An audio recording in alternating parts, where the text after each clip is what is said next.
Latika Shami from Press Legend 24.online. I welcome all my viewers. Today is an important day when it comes to March 8, 2025, and today is International Women's Day. So, from my side, from Press Legend team, I am wishing every woman out there who is looking me a very happy Women's Day. Why we celebrate Women's Day is a question to everyone, as it has been declared by Vladimir Lenin that is 8 March internationally will be celebrated as Women's Day because in 1922. But this protest has been done because of 1917 protest by Russian for the bread, and women took part. They were factory workers, so women take part for the bread and butter with Russians. So let us see. Today we are at Press Club, and let's see what is best for the women today.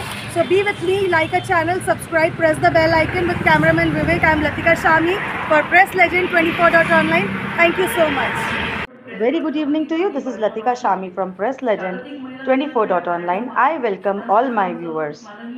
Today, women journalists are honored on the occasion of International Women's Day. Nagpur Working Journalist Association, Tilak Patrakar Bhavan Trust and Nagpur Press Club had jointly organized a felicitation ceremony for women journalists in Nagpur on the occasion of International Women's Day.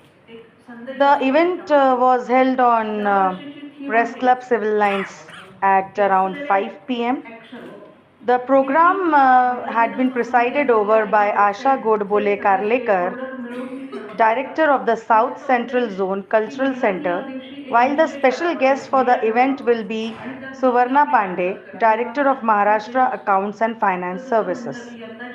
During this event, the Stree Gaurav Puraskar, Women's Pride Award given for contributions in the social sector by Nagpur Working Journalist Association, Tilak Patrakar Bhavan Trust and Nagpur Press Club will be conferred upon senior social worker Srimati Geeta Tai Mahajan.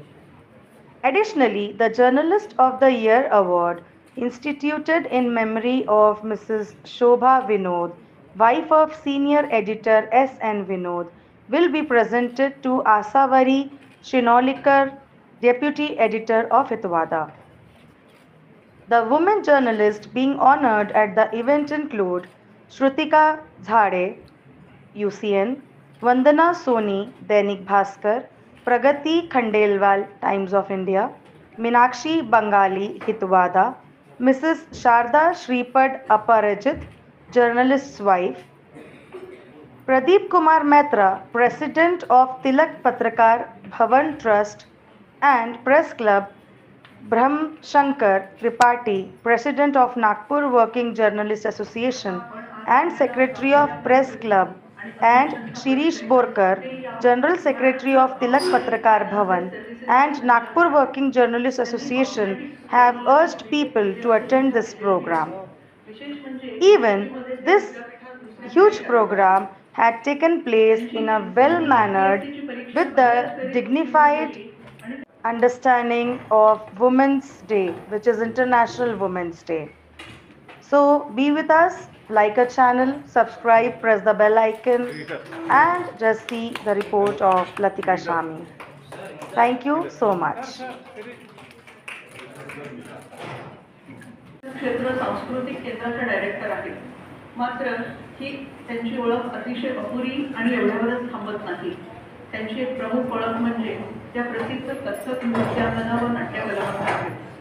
Lucknow घराण्याच्या प्रख्यात नृत्यांगना व त्यांच्या मातोश्री श्रीमती सविता पडोले यांच्याकडून त्यांनी कथकचे प्रशिक्षण घेतले आहे. त्यांनी गोवा कला अकादमीच्या नाट्य विद्यालयातून संस्कृत, फ्रेंच आणि रशियन भाषा अवगत आहेत. मी प्रेस क्लबचे अध्यक्ष प्रदीप कुमार मित्र यांना विनंती करते की त्यांनी आस्था मॅडमचं स्वागत करावे.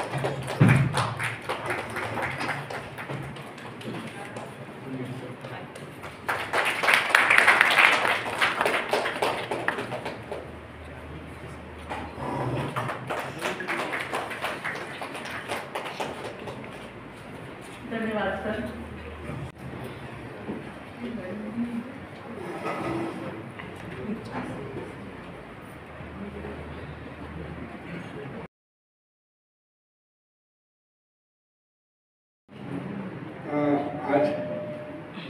तरह से मूवमेंट ये है, मैं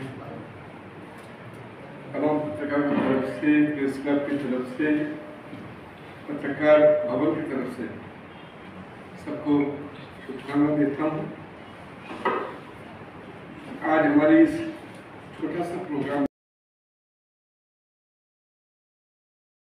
कहते हैं कि जो अच्छे काम कर रहे हैं समाज प्रोफेशन पे, और उनको कहीं ना कहीं रिकॉग्नाइज हो, और कम से कम एक संगठन जो पत्रकारों का संगठन है वो कहीं ना कहीं उनको उनके जो रिकॉग्निशन मिलना चाहिए वो उसको सम्मान ये प्लेटफॉर्म दी।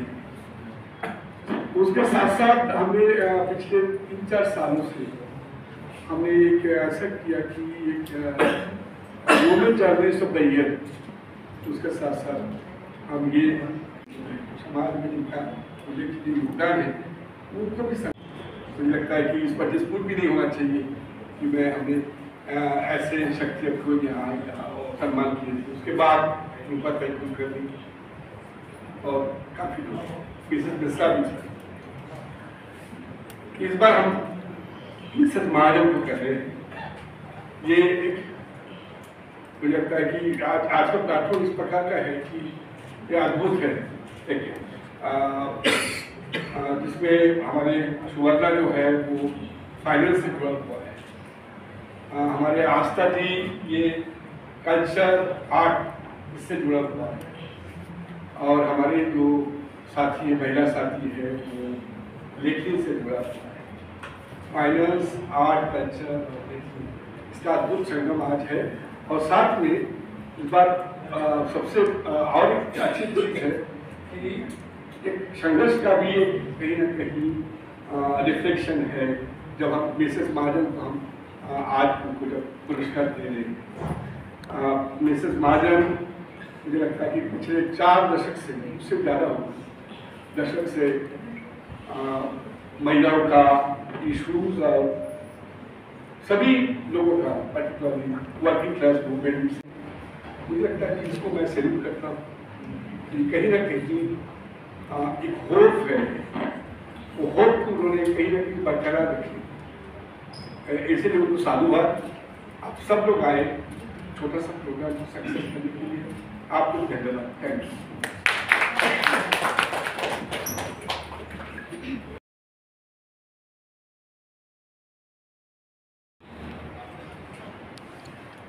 आजच्या कार्यक्रमात आपण एक पुरस्कार असा देत असतो, जर्नलिस्ट ऑफ द इयर।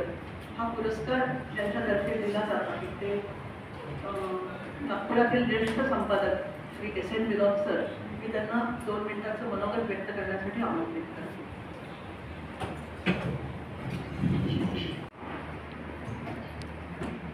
आदरणीय मुख्य अतिथि और अध्यक्ष, सभी आज नागपुर के प्रेस प्रेसिडेंट आपको उपस्थित। आज जब हम अंतर्राष्ट्रीय महिला दिवस की चर्चा करते हैं तो आमतौर पर पूरे विश्व में महिला सशक्तिकरण की चर्चा होती है। आज सारे जितने आर्टिस्ट आप पढ़ने में या कार्यक्रम आपको देखा होगा तो सब उसी पर एक ही बिंदु पर। मेरा मानना इससे थोड़ा अलग है।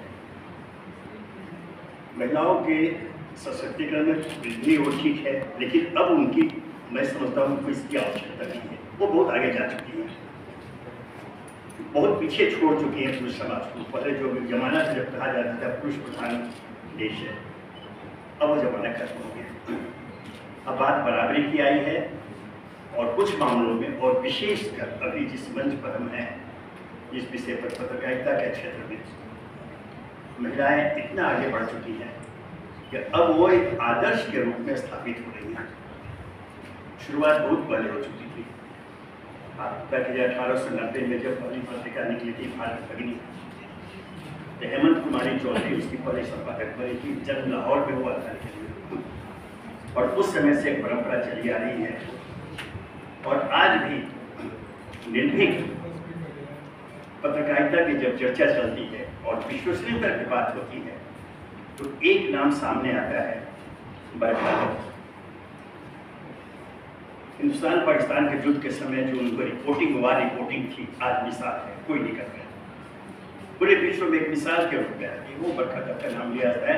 तो आज के समय का वाली रिपोर्टिंग वहाँ भी इस क्षेत्र में भी मैंने कहा कि जब इस महिलाएं आगे बढ़ करके आदर्श प्रस्तुत करती हैं, अनुकरणीय आदर्श प्रस्तुत करती हैं, तो फिर ये बात करना कि उनको सशक्तिकरण के मौका देना चाहिए, अवसर देना चाहिए, तो आगे हैं हर क्षेत्र में। अब चाहे शिक्षा का क्षेत्र कर लीजिए या प्रशासनिक क्षेत्र कर लीजिए। आज जो हम लोग चूँकि पत्रकारिता की बात करिए तो महिला पत्रकारों की चर्चा मैंने की, और मेरा अनुरोध यही रहेगा कि आज उनसे पूरा पत्रकार जगत काफ़ी आशा भरी दृष्टि से बहुत बड़ी अपेक्षा कर रहा है, और वह है वही जो बरखा दत्त की मिसाल छोड़ी है, निष्पक्ष पत्रकारिता की, निडर पत्रकारिता की। वो आगे जाके आज पूरे देख लीजिए, आज दिल्ली हो, मुंबई हो, आज वो छाई हुई है, आज लोग उनका अनुकरण कर रहे हैं। लेकिन मैंने कहा कि एक आदर्श के रूप में वो अनुकरणीय, वो पहल अगर करती है, तो जो नई पीढ़ी है पत्रकारों की, जो एक आदर्श चाहिए, एक मार्गदर्शक चाहिए, उसके लिए वो बहुत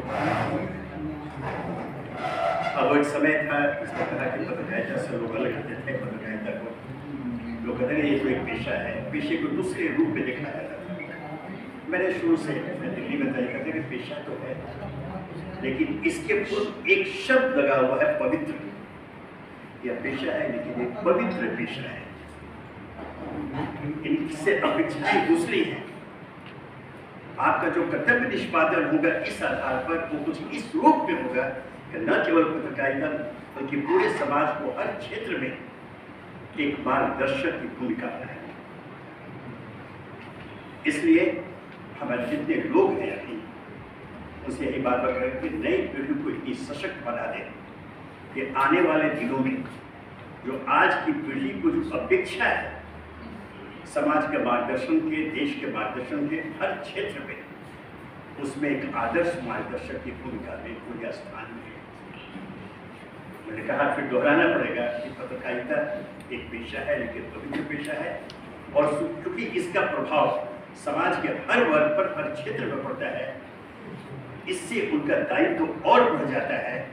इसलिए जो भी हमारे जो वरिष्ठ संपादक है, पत्रकार है, या इस विषय से जो जुड़े हुए लोगों से सबसे मेरी करवत प्रार्थना है कि आप नई पीढ़ी को इस रूप में तैयार करें कि जिससे हम लोग अभी हमारे आदरणीय प्रधानमंत्री जी उन्होंने एक सीमा निश्चित की है विकसित भारत की, विकासशील भारत, जो विकासशील भारत या विकसित भारत के रूप में एक सीमा छोड़ी है, उसमें न केवल महत्वपूर्ण बल्कि निर्णायक भूमिका अगर कोई अदा करेगा तो पत्रकार करेंगे, और उसमें महिलाओं का जो योगदान होगा उसे पूरा नहीं हो सकता है।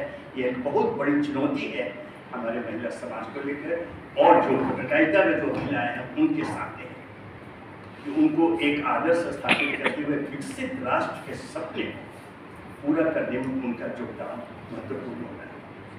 मैं समझता हूँ कि आज के दिन अगर अंतर्राष्ट्रीय महिला दिवस के दिन अगर इस संकल्प के साथ महिलाएं आगे बढ़े और अपने आसपास के परिवार में जो पत्रकार जो महिलाएं हैं उन्हें प्रेरित करें, उन्हें मार्गदर्शन करें और उन्हें ऐसा अवसर प्रदान करें कि उनका मनोबल इतना मजबूत हो जाए कि हमारे प्रधानमंत्री की अपेक्षाओं को पूरा करते हुए अगले 2 दशक में भारत एक विकसित राष्ट्र के रूप में स्थापित हो जाएगा, और तब लोग याद करेगा कि इस स्थापना में महिलाओं का और विशेषकर पत्रकार महिलाओं का कितना बड़ा योगदान रहा है। सरांनी सांगितलेल्या अशा खंबीर महिला पत्रकार निर्माण व्हाव्यात, तयार व्हाव्यात या शुभेच्छांसह आपण कार्यक्रमाच्या पुढच्या टप्प्यात प्रवेश करूया। मला एक सांगताना विशेष आनंद होतोय की आजच्या आपल्या ज्या सगळ्या सत्कार मूर्ती आहेत त्या एका रत्नासारख्या आहेत। एखाद्या रत्नाला जेवढे पैलू पाडलेले असतात त्याची मौलिकता वाढत दिसते। आजच्या सत्कार मूर्तींमध्येही असे अनेक पैलू, गुणविशेष स्वभावाचे आपल्याला पाहायला मिळणार आहे. तर आपल्या पहिल्या सत्कार मूर्ती आहेत श्रुतिका गणेश झाडे. श्रुतिका UCN या वृत्तवाहिनीवर न्यूज प्रेझेंटर, रिपोर्टर, कॉपीरायटर आहेत. याआधी त्यांनी खबर, 24 एक्सप्रेस आणि केसरी उजाला या वाहिन्यांसाठीही काम पाहिले आहे. पदवी घेतल्यानंतर त्यांनी मास कम्युनिकेशनचा अभ्यासक्रम पूर्ण केला आणि त्या UCN मध्ये रुजू झाल्या. श्रुतिकाची एक वेगळी ओळख म्हणजे त्या क्लासिकल डान्सर आहेत. त्यांनी भरतनाट्यममध्ये विशारद केले आहे. हँडमेड गिफ्ट्स बनवण्यातही त्या एक्सपर्ट आहेत. त्यांना त्याच्यात भरपूर इंटरेस्ट आहे आणि तो एक त्यांचा छोटासा हे पण आहे, कार्यक्रम पण आहे. पेंटिंग करायला त्यांना आवडतं.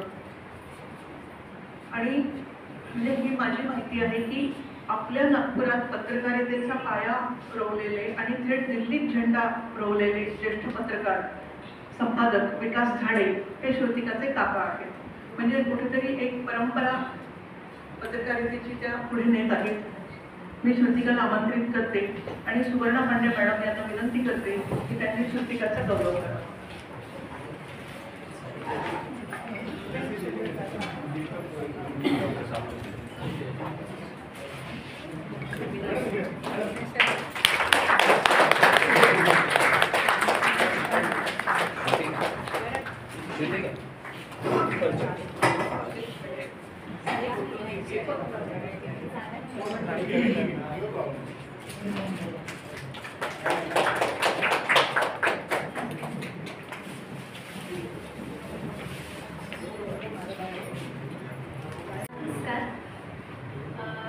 श्रमिक पत्रकार संघ आणि टिळक पत्रकार मंडळ ट्रस्ट आणि नागपूर प्रेस क्लब यांचे सगळ्यात पहिले तर खूप आभार.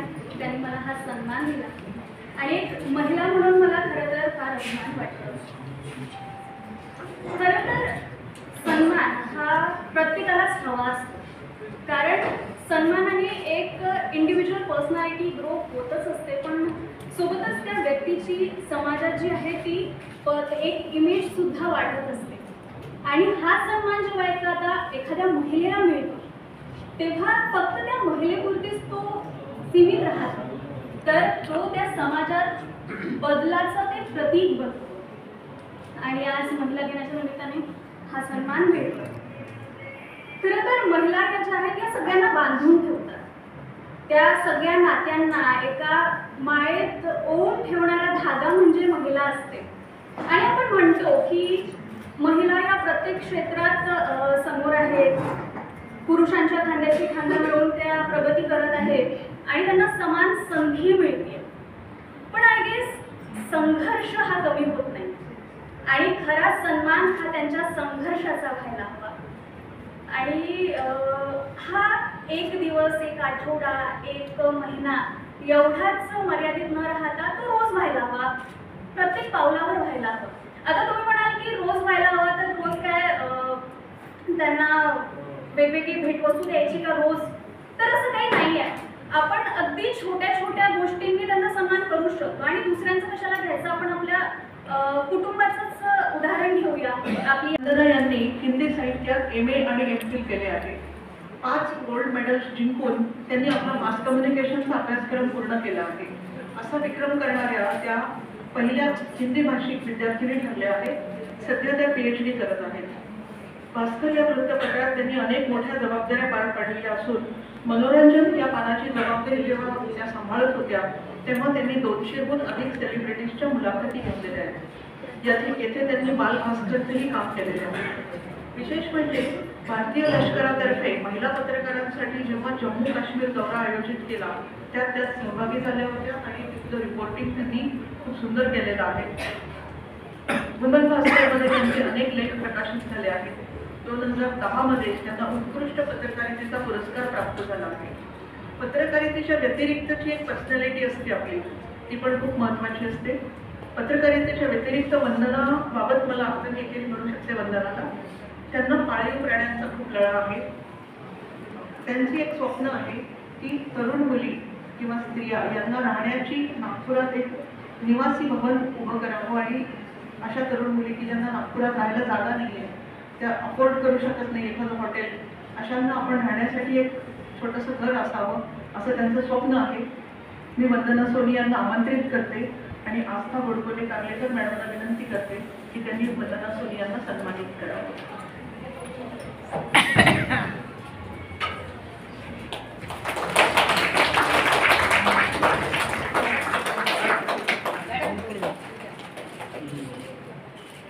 साई आहे आणि अशी व्यक्ती, अशी महिला जिचा आपण रोज सन्मान नक्कीच करू शकतो. एकदम छोटीशी गोष्ट आहे आणि आज मला हा सन्मान मिळाला आहे.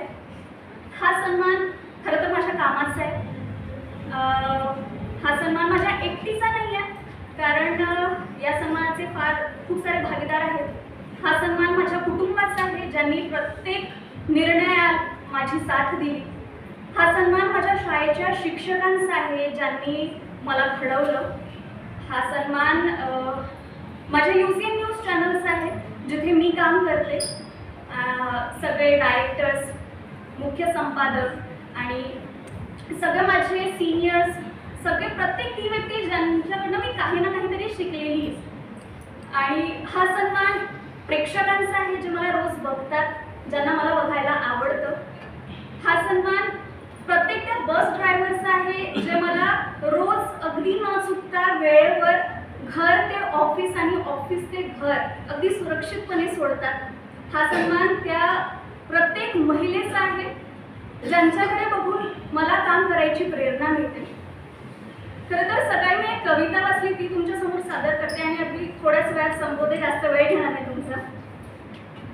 योगेश शिरसाट यांची ही कविता आहे. कवितेचं नाव आहे बाई तुला काही कळत नाही. जिचे कष्ट आयुष्यभर कधीच सरत नाही, जिचे कष्ट आयुष्यभर कधीच सरत नाही, खुशाल म्हणतो आम्ही की बाई तुला काहीच कळत नाही. तिने उभा केला संसार, घराला दिला आकार. तिने उभा केला संसार, घराला दिला आकार. निर्णय घेतो आम्ही, गृहीत धरला तिचा होता. त्यात तिचा नाही कळला, समृद्ध झाल्या आमच्या दिशादाही. पण बाई तुला कशातलंच काहीच कळत नाही. तिने घर बांधून ठेवलं, शिदोरीचं गाठोडं रांधून ठेवलं. तिने घर बांधून ठेवलं, शिदोरीचं गाठोडं रांधून ठेवलं. तडा पडलेल्या भिंतींना कष्टानं सांधून ठेवलं. आपण उन्हाळ फिरतो जगभर, ती घराच्या ठाई ठाई. पण बाई तुला कशातलं काही कळत नाही. आम्ही बोलतो मतदानावर, किती आमदार किती खासदार. आम्ही बोलतो मतदानावर, किती आमदार किती खासदार. कोण कुणाकडे गेल्यावर बनेल कुणाचं सरकार. आपल्या रिकाम्या खडगीसाठी ती तव्यावर भाकरी फिरवून स्वतः उपाशी राही. पण बाई तुला कशातलं काही कळत नाही. मर्दानकीचा तोरा आम्हाला नाही कुणाचा डर. मर्दानकीचा तोरा आम्हाला नाही कुणाचा डर. किती सहज बोलतो की हिंमत नाही तर अरे चल बांगड्यावर. पण याच बांगडीच्या हातानं शिवबा घडवी जिजाई आणि आपण खुशाल म्हणतो बाई तुला कशातलं काहीच कळत नाही. तो दुनिया जिंकतो त्याच्या कामानं, तो दुनिया जिंकतो त्याच्या कामानं. घटना लिहून देशाची घडी बसवली भीमान आणि घरातल्या घटना सोसते ती रमाई. पण आपण म्हणतो की बाई तुला कशातलं काही कळत नाही. कष्टानं घामानं हाकतो आम्ही कारभार. कष्टानं घामानं हाकतो आम्ही कारभार. तांदळाच्या डब्यात दडवलेल्या पैशानं संसाराला लावते ती हातभार. तिच्या हातभाराशिवाय जरी आमचं पान हलत नाही, तरी खुशाल म्हणतो आम्ही की बाई तुला कशातलं काही कळत नाही. ती खळखळणारं पाणी तुकोबांची वाणी. ती खळखळणारं पाणी तुकोबांची वाणी. रडणाऱ्या लेकरांसाठी आनंदाची गाणी.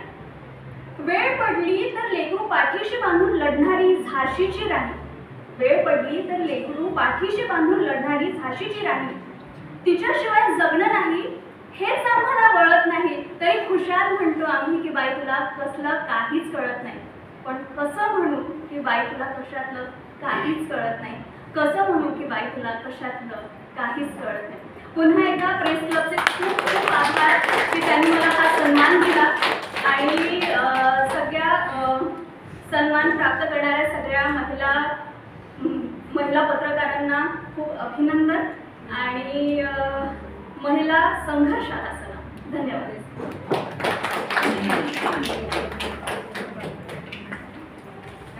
दीपिका। मैं ये कहना चाहती हूँ कि आपने मुझे यहाँ बुलाने के बहुत ही सबका थैंक यू, सबका आभार व्यक्त करना चाहती हूँ। मैं यहाँ 10 साल सरकारी नौकरी करने के बाद पत्रकारिता में रही थी। 10 साल मैंने सरकारी नौकरी की, उसको छोड़ी मैंने। मेरे अंदर एक उत्सुकता थी, एक जुनून था कि मुझे, मेरे भाई भी पत्रकार हैं, मेरी भाभी भी पत्रकार हैं, तो मुझे लगता था कि मैं भी पत्रकारिता करूँ, मुझे भी कुछ अच्छा करना है, बहुत अच्छा करना है, और मैंने काफ़ी हद तक किया भी। तो आप सभी को शुभकामनाएं, और भी महिलाएं हैं, क्योंकि जो महिला लिखती है और जो महिला के शब्द होते हैं वो बहुत महत्वपूर्ण होते हैं और प्रेरणादायक होते हैं, और उसका एक, जब वो महिला सोचती है ना, तो एक नया दृष्टिकोण रहता है, उसका एक नया पर्सपेक्टिव रहता है। वो जब लिखती है तो उसके शब्द भी ना एक प्रेरणा देते हैं लोगों को आगे बढ़ने का। तो मैं चाहती हूँ कि नई लड़कियाँ जो हैं वो इस फील्ड में आए और अच्छा करें और बेहतर काम करें, जिससे प्रिंट मीडिया और बाकी अन्य मीडिया को भी अच्छी लड़कियाँ मिले, जिससे अच्छे शब्द मिले, अच्छी रिपोर्टिंग मिले।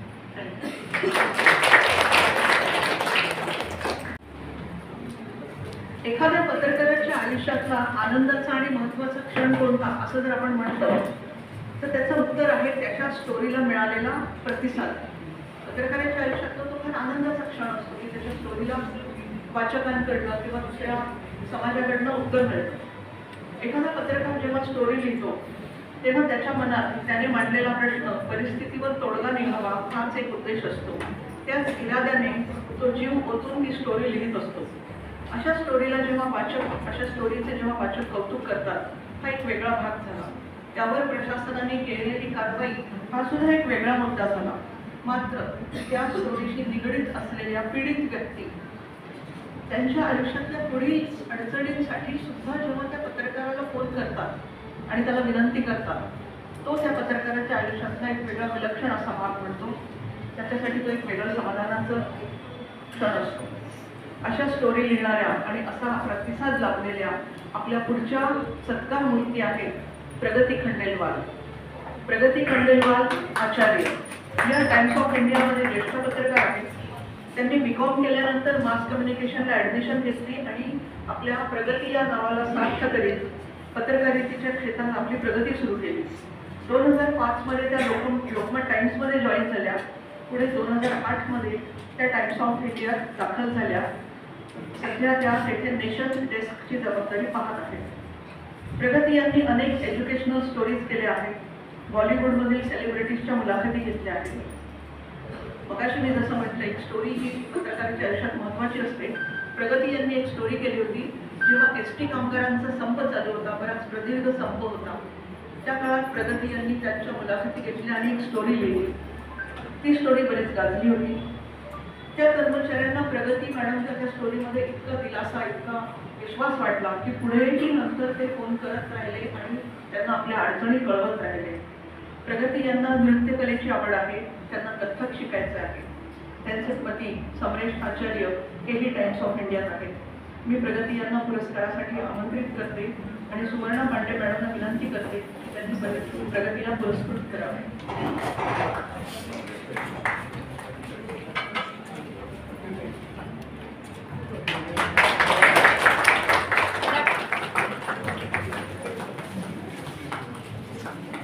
Fellow journalist friends, I am truly humbled to receive this honor. My heartfelt gratitude to the Nagpur Union of Working Journalists and Patrakar Club for this wonderful recognition. Your kind gesture means a lot, not just to me, but to every journalist who works tirelessly to report with integrity and keep the public updated. Honestly, I did not choose journalism as a profession. This profession chose me. It just started with just another adventure with a friend. We joined mass communication for fun, and here I am 19 years later, receiving this honor. Don't remember when I started taking it seriously, but I must say it has been worth and fulfilling journey. From reporting to desk, I have experienced it all. And that thrill when you see your byline after doing a wonderful story, that gives you a kick to do more. And I believe women can be better editors than men because we are better at pointing out mistakes. I extend my heartfelt thanks to my mentors, colleagues, and well-wishers at the Times of India and local times who have always encouraged and supported me in the journey. A special thanks to my family whose unwavering support has been my biggest strength. Once again, thank you NUWJ and Patrakar Club for this honor. Special thanks to Pratik Mitra Dada, Rahman sir, Shirish Potkar sir. And a special mention to the person who has been there with me through thick and thin, my husband and senior journalist, Samarish Acharya. Without your love, support and guidance, I wouldn't have been here. Thank you so much.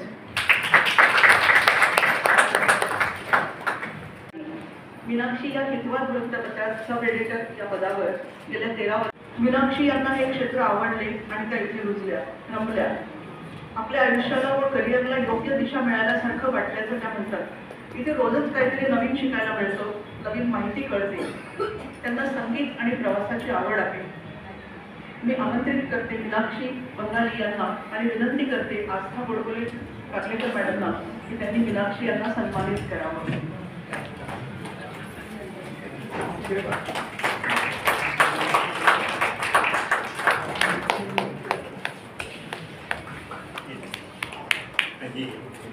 खूप छान introduction करतो. Thank you ma'am. उपस्थित सर्वांना नमस्कार. मला वाटत नव्हतं मी deserving आहे याच्यासाठी, पण या रेकमेंडेशनसाठी NUWJ पत्रकार क्लबचे खूप खूप आभार. शिरीष सर, ब्रह्मा सर, मित्र सर, खूप खूप आभार. जसं विनोद सरांनी म्हटलं की पुरुषप्रधान संस्कृती मागे टाकून महिला आता सगळ्या क्षेत्रांमध्ये आघाडीवर आहेत, हे ऐकून खूप खूप समाधान वाटतं. आमचाही प्रवास काही खूप सोपा नव्हता, पण हितवादमध्ये आल्यावरती इतकी छान मंडळी भेटल्यावर अगदी उत्साह वाढला आमचा. आमचे एडिटर सर विजय पडशेकर सर, असावरी मॅडम आमचे डेप्युटी एडिटर मॅडम यांच्या सहकार्याने सुखकर झाला हा प्रवास. सगळ्या मैत्रिणी आलेल्या आहेत. कौतुक बघायला खूप छान वाटतं, आनंद होतो. परिवाराची साथ असतेच आपल्याला. माझं कुटुंब, माझे आईवडील, माझी बहीण, माझी मुलं माझ्या पाठीशी होत्या गंभीरपणे, म्हणून मी आज इथे उभी आहे तुमच्या सगळ्यांसमोर, असं मला वाटतं. हा असाच प्रवास सुरू राहावा आणि सगळ्यांचे आता मनपूर्वक अभिनंदन.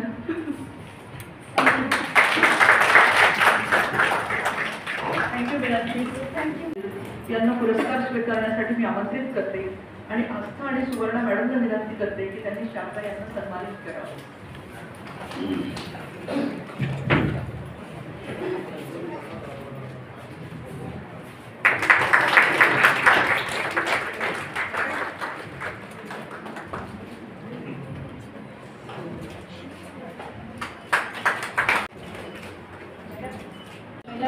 दिनाच्या निमित्ताने माझा या ठिकाणी सत्कार केल्याबद्दल मी सर्वांची ऋणी आहे.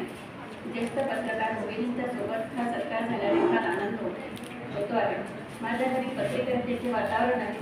लग्नापासून आजपर्यंत 27 वर्ष झाली. आमच्या घरी मुलांच्या शाळांपासून तर ते वाढदिवस समारंभाला पतिदेव गैरहजर आहे. नातलगांमध्ये अपराजित म्हणून मी सगळीकडे जाईल. ती मोकळी दिल्याने आज श्रीपाद अपराजित महाराज टाइम्स सारख्या प्रतिष्ठित दैनिकाचे संपादक होऊ शकले. यापूर्वी ते सकाळचे संपादक होते. पत्रकाराची किंवा संपादकाची बायको म्हणून मी स्वतःला काही वेगळे समजत नाही.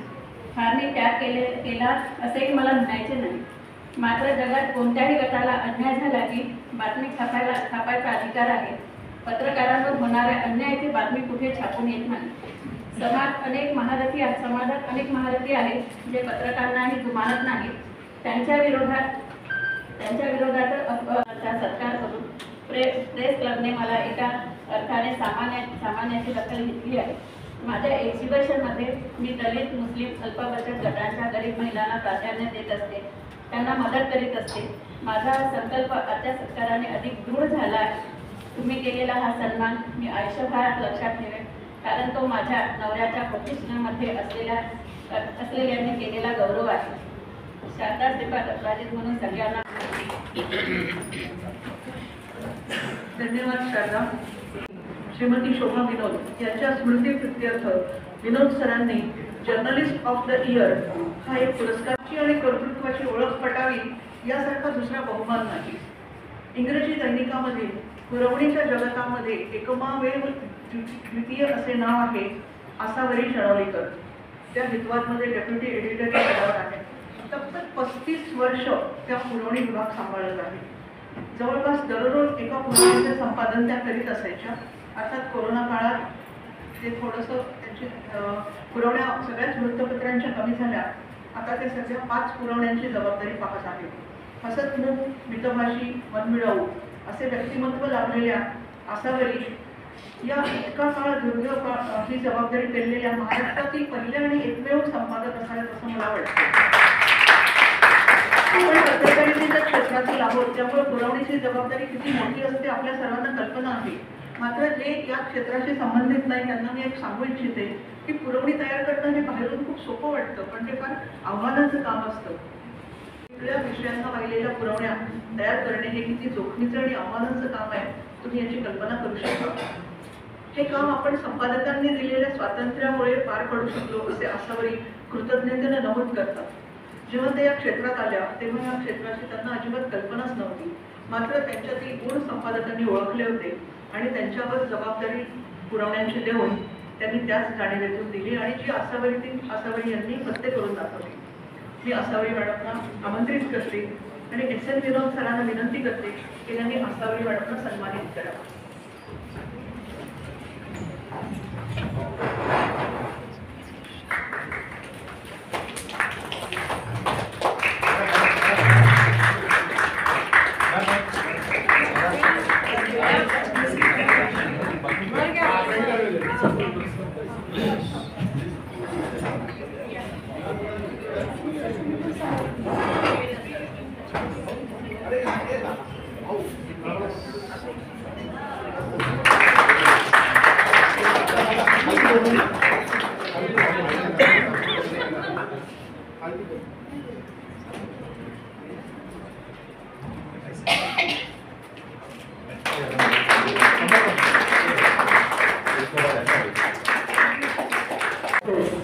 She told me 2 शब्द बोलायचे आहेत.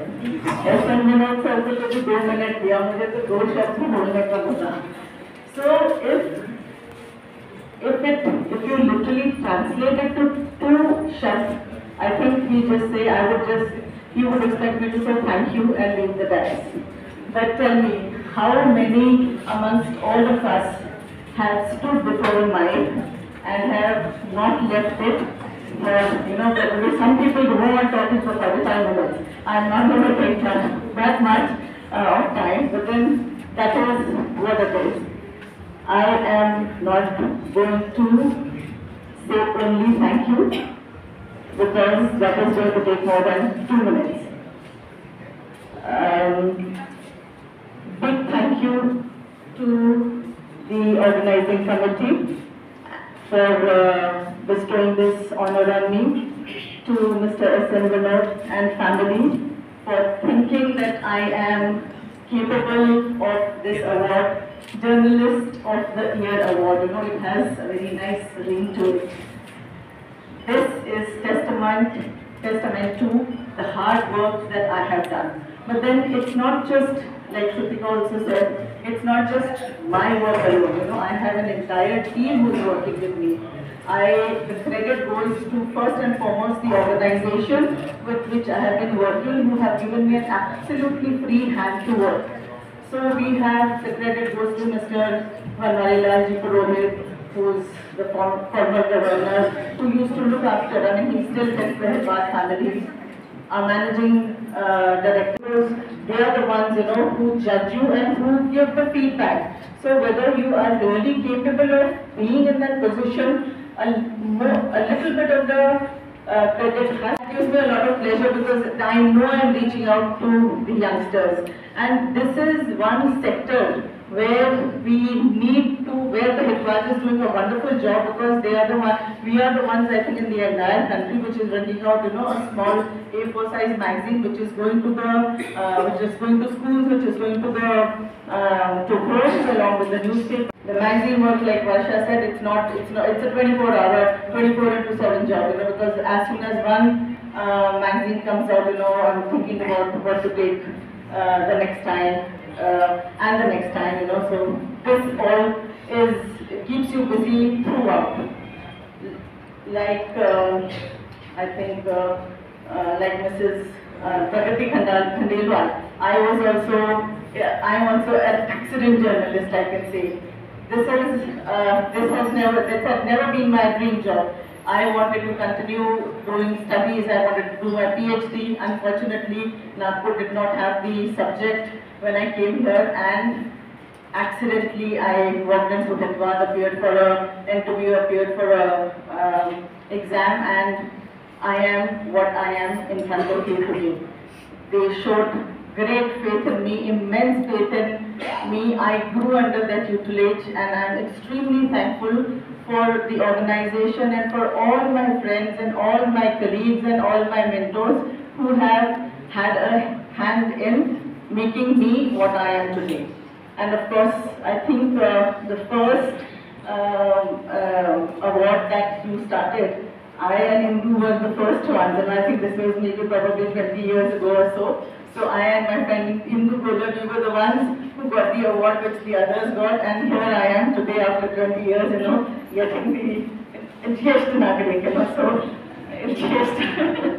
I still consider myself young, as do my colleagues tell me, that you are not. I mean, there was a youngster who walked into the office one day and he asked me, I told him, I said, no, I'm retired and I'm on an extension. So he says, कितने साल के हो तुम? मैं कहता तुम बताओ कितने साल? He says 40. I said, no, I'm 62. So, but then this is for making me stand here and speak and giving me the honor. Thank you so much.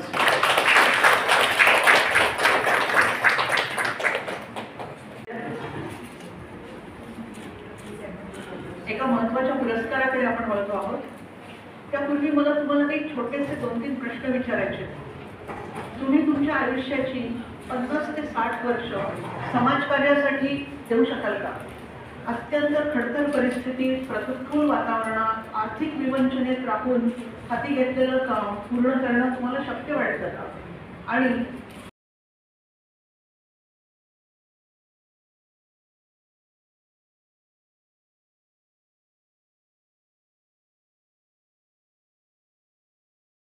मात्र तसे टिकून आपल्या अखंड परिश्रमांचा दीपक तेवता ठेवून त्याच्या प्रकाशात वाटचाल करण्याची संधी पुढील अनेक पिढ्यांना देत त्यांच्या सेवेची आणि कणखरतेची ज्योत कशी अखंड राहील याचा विचार करणारं एक ग्रेट व्यक्तिमत्व आज आपल्याला आहे.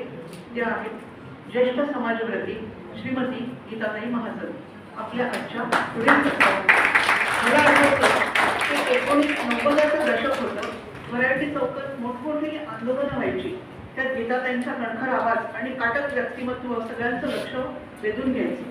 त्यांच्या पाठीशी उभा असलेल्या शेकडो कष्टकरी महिला त्यांच्या आवाजात आवाज मिळवीत आसमंतात आपली छाप उमटवीत असायच्या. तो सगळा काळच आंदोलनांचा चळवळींचा सोनेरी काळ होता. त्या काळात लीलाताई, सीमाताई, रूपाताई आपापल्या आंदोलनाची पताका बुलंद करीत होत्या. त्यातच गीताताईंच्या आंदोलनाची एक अमिट छाप नागपूरकरांच्या मनावर उमटली आहे. सुभाषनगर या भागात असलेल्या कामगार कॉलनीत राहून तेथील नागरिक प्रश्नांना सोडवण्यासाठी दिलेले लढे असो, नवऱ्याने बायकोला केलेली मारहाण असो, कुटुंबाने टाकून दिलेल्या महिलेला आर्थिक सक्षम करण्याचा प्रश्न असो किंवा दारूबंदीचा लढा असो, गीताताई या सगळ्या चळवळींमधला वावर हा उल्लेखनीय राहिलेला आहे. लढवय्येपण हा त्यांच्यातला एक उपजत गुण मला दिसतो. सेवाग्राममध्ये वयाच्या 16व्या वर्षी त्यांनी टीचर ट्रेनिंगचा एक कोर्स केला. त्यात त्यांना जी मूल्य शिकायला मिळाली ती त्यांच्या व्यक्तिमत्वातील लढाऊ वृत्तीला नेमकी दिशा देणारी ठरली. त्यांचे वडील कम्युनिस्ट विचारसरणीचे तर आई गांधीवादी विचारांच्या होत्या. या दोघांच्याही विचारसरणीचा प्रभाव त्यांच्यावर आहे. मूळच्या वर्धा जिल्ह्यातील गीताताई जेव्हा नागपुरात आल्या तेव्हा त्यांची 3ही मुलं लहान होती. रविकिरण महाजन, संगीता महाजन आणि रंजना हे शिकत होते. संगीता महाजन यांना आपण ओळखतो त्या प्रख्यात छायाचित्रकार आहेत. वृत्तपत्र सृष्टीत राहून त्यांनी छायाचित्रणाच्या क्षेत्राला एक वेगळी उंची प्रदान करून दिली आहे. रविकिरण महाजन यांनी निसर्गायण या ग्रुपच्या माध्यमातून निरोगी मन आणि आरोग्याची वाटचाल करण्याचा एक मैत्रीपूर्ण मार्ग खुला करून दिला आहे. रंजना याही छायाचित्रणाच्या क्षेत्रात आहे. गीता महाजन आणि त्यांचे कुटुंब कामगार कॉलनीत एक छोटंसं लहानसं झोपडं बांधून राहू लागले. मात्र तेथील आजूबाजूला राहणाऱ्या स्त्रियांचे प्रश्न गीताताईंना अस्वस्थ करू लागले होते. या अस्वस्थतेतूनच त्यांनी पुढाकार घेत या प्रश्नांना सोडवण्याच्या दृष्टीने छोटे छोटे प्रयत्न सुरू केले. त्यांच्या खंबीर व्यक्तिमत्वाचा व स्पष्ट विचारसरणीचा परिणाम असा झाला की पाहता पाहता त्या भागातील महिला त्यांच्या जवळ आल्या, आपली कैफियत मांडू लागल्या. एखाद्या स्त्रीबाबत काहीतरी विपरीत झालं, चुकीचं घडलं की मग लोक म्हणायला लागले, अरे तिला महाजनबाईकडे घेऊन चला. हा विश्वास मग पुढे त्यांच्या वाटचालीतला मार्गदर्शक ठरला. सुरुवातीच्या काळात त्यांनी जागृती महिला मंडळ स्थापन केलं. महिलांना आर्थिक सक्षम करण्यासाठी त्यांनी अनेक प्रयत्न केले. हा प्रवास त्यांचा पुढे विस्तारत गेला. त्या पुढे भारतीय महिला फेडरेशनमध्ये सहभागी झाल्या आणि त्यांच्या कार्याला विशाल असा कॅनव्हास मिळाला. याच काळात त्यांनी झोपडा महासंघातून या वस्तीतील नळ, लाईट, रस्ते यांच्या मागण्या लावून धरल्या. देवलापार येथे आदिवासींमध्ये जाऊनही त्यांनी काम केलं. दारूबंदीबाबतचा त्यांनी एक मोठा मोर्चा या काळात काढला होता. डंकेल प्रस्तावाच्या विरोधात दिल्लीला जाऊनही त्यांनी आंदोलन केलंय. खरं तर त्यांच्या कार्याची गाथा एवढी मोठी आहे की ती या कार्यक्रमात एकदम सांगणं अवघड आहे. मात्र त्यांच्या व्यक्तिमत्वातील एक दोन विशेष गोष्टी मी नमूद करते. वयाच्या 65व्या वर्षी त्या कॉम्प्युटर शिकल्या. केवळ शिकून थांबल्या नाहीत, तर त्यांच्या अवतीभोवतीच्या 23-24 कार्यकर्त्यांची व्यक्तिचित्रणं त्यांनी कॉम्प्युटरवर शब्दबद्ध केली. त्यांना गाणं गायला आवडतं. त्यांना लेझिम हा खेळ प्रकारही खूप आवडतो.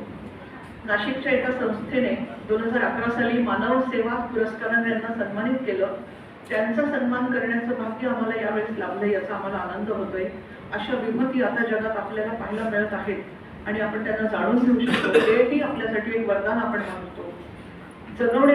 जगण्यापेक्षा जगवणे श्रेष्ठ मानणाऱ्या आणि तसेच आयुष्य जगलेल्या श्रीमती गीता महाजन यांना मी सादर आमंत्रित करते आणि व्यासपीठाला विनंती करते की त्यांनी गीताताई यांना स्त्री गौरव पुरस्काराने सन्मानित करावे.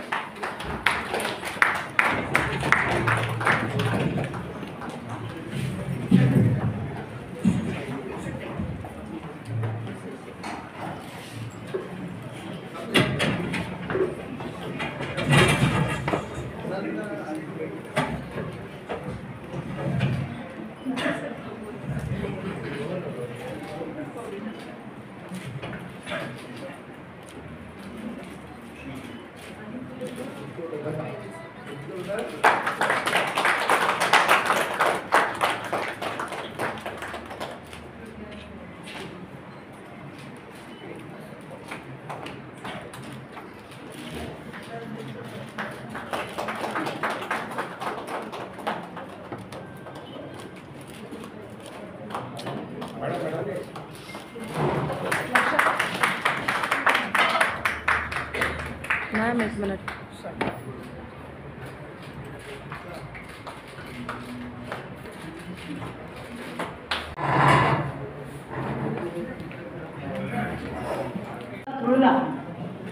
ते बघतच होते म्हणून आमच्याकडे कार्यकर्त्यांकडे पत्रकारांचा जास्त लक्ष असतं. यातले बरेच ओळखीचे आहेत माझे. आमचे त्या काळचे पुढारी सतीनाथजी मिश्रा तेही या कार्यक्रमाला उपस्थित आहेत आणि आमच्या झोपडीपासून मला आतापर्यंत ओळखणारे शेखर सोनी तेही आज उपस्थित आहेत. प्रदीप मैत्रेजी यांचं नाव मी ऐकून नव्हते, परंतु मी यांच्या परिवारातली एक आहे हे मला आज कळलं. आज होईल यापुढे असा माझा विश्वास आहे. मी तसे आंदोलनातून आले असल्यामुळे हे महिला आंदोलन जेव्हा सुरू झालं 1857 मध्ये 8 मार्चला पहिलं काहीतरी गोंधळ झाला महिलांचा, त्यांनी आंदोलन केलं. त्यानंतर पुन्हा 1810 मध्ये त्याचं शिक्कामोर्तब की महिलांनी आंदोलन करून आपले हक्क मागावे. त्या काळात मी जुळले होते, पण या काळात मी जुळले नव्हते, कारण नवीन जे लोक आले आहेत त्या नवीन लोकांना माझा परिचय नव्हता, तो आपण करून घेऊ. आपण महिला या त्या शब्दासारख्या लहानपणी थोड्या आपण चढतो, मग आपल्या कुटुंबात सामावून घेण्यासाठी आपल्याला थोडं खाली उतरावं लागतं आणि मग जेव्हा संधी मिळते तेव्हा ती उद्योगतीने आपलं काम सांभाळते. आणि पुन्हा माझ्यासारखं गेल्या 20 वर्षात मी काही काम केलं नाही, फक्त गृहिणी म्हणून घरात जे जी अडचणी आल्या त्या सगळ्या सोडवण्यामध्ये गेल्या 5 वर्षात तुम्ही बंदिस्तच होते. आज मला तुम्ही ओपन केलं, मला पुढे आणलं, याच्याबद्दल मला अतिशय आनंद. आपण महिला आंदोलनातून आलेला हा महिला दिवस दुनिया के महिला एक हो म्हणून नारा मारायचा असतो. या दिवशी त्या दिवशी आपल्या घरच्या पुरता नारा मारून जमत नाही. दुनिया के महिला एक हो कशा करतात तर ज्या ह्या प्रतिगामी विचारांच्या लोकांचं आपल्यावरती दडपण येत आहे, त्या दडपणाला धुरून देण्याचा मजाला आपल्याला मिळाला, आनंद वाटला. त्या दिवशी त्या आनंदासाठी खरं तर मी लेनिनचा एक लेख वाचला होता. राणा जेटलींनी प्रश्न विचारले होते की महिलांनी काय घराला किती महत्व द्यायचं ते मी गाडगे महाराजांपासून शिकले. अरे नुसती किंचित आणून त्या माणसानं नाव म्हणजे जगांचं भलं केलं तर आपण तर काहीच नाही, आपलं सर्वच आहे. आई आहे, वडील आहे, भाऊ आहे, बहीण आहे, हेही नसतात कोणाकोणाला, जन्मतात मरतात, अनाथ असतात, तेही काही करतात. तर अशा प्रकारचं जर आपलं जीवन आहे तर आपल्याला बरंच काही करता आलं पाहिजे. माझ्या नशिबानं माझे आजोबा, माझे वडिलांचे भाऊ हे स्वातंत्र्य संग्राम सैनिक होते असं ऐकलं नंतर आधी मला काही माहिती. त्या लोकांच्या सहवासात ती जगल्यामुळे मला उत्स्फूर्तपणे माझ्या रक्तातच ती आहे, गुण आहे तो, हे मला नंतर कळलं. पण अडचणीचा डोंगर पार करायचा असेल तर तो स्वतःलाच विचार करावा लागतो, स्वतःच आपल्याला बांधावं लागतं आणि पुढे जावं लागतं. धाडसी बनून आपल्याला आलेल्या अडचणींना आज पत्रकार म्हटलं तर त्याच्या माने मुलांना कधीच जेवायला घातलं नाही. तरी आमचा आला आहे माझा मुलगा तर त्याला शिकताना अतिशय अडचणी आल्या माझ्यामुळे, पण मी काही त्याची पर्वा केली नाही. म्हटलं शिकाय नाही तर अनपढ राहा, पण हा देश बदलायचा असेल तर प्रत्येक स्त्रीने संघर्षच केला पाहिजे, ती संघर्षातच उतरली पाहिजे. त्यासाठी तिला काय घराघराचं वाटोळं करायचं असेल तेही करावं लागेल तरी चालेल, नाही तरी घरात जाऊन कोणतं पुढे नेता आपण घर. पण आपली ही संघर्षमय जीवनगाथा या सर्वांमुळे मला अतिशय भारावून आलेला आहे की आपला एवढा मोठा परिवार झाला आणि यापेक्षा आणखी पुढे मोठा परिवार व्हावा. आपणही सर्व मोठ्या संख्येने कार्य करून या प्रतिगामी शक्तीचा उदय चालला आहे त्याला शह द्यावा, हाच आपला संदेश देतो.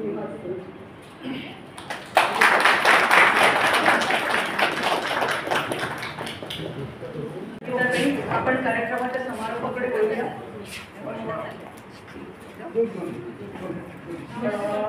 मी वर्णा पांडे यांना सप्रेम नमस्कार. मातृत्व, नेतृत्व आणि कर्तृत्व या त्रिवेणी संगमाचा अभिनंदन करते. आदरणीय व्यासपीठ, प्रदीप दादा, श्री विनोदजी, ब्रह्मा शंकरजी, मोरकरजी, इथे उपस्थित मला जे आठवतात आहेत, रणजित दादा, श्रीपाद दादा, शेखर सोनीजी, संगीता महाजन, या सर्वांना मी सादर नमस्कार करते आणि आभार मानते. आणि मला फक्त एकच सांगावंसं वाटतं की खूप काही बोलत नाही. मी वनामतीला सध्या डायरेक्टर CPTP म्हणून आहे. MPSC ऑफिसर्सचं ट्रेनिंग तिथे आम्ही घेतो. त्यांना अगदी सुरुवातीच्या काळापासून ते इथे जॉईन होतात.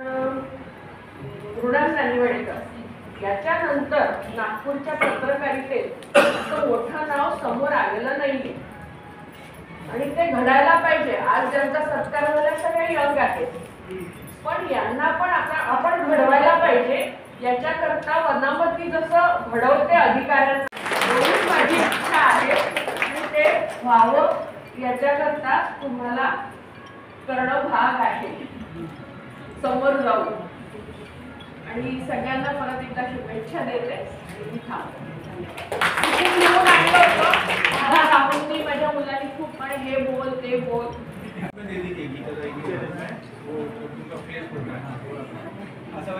हे खाली घेते.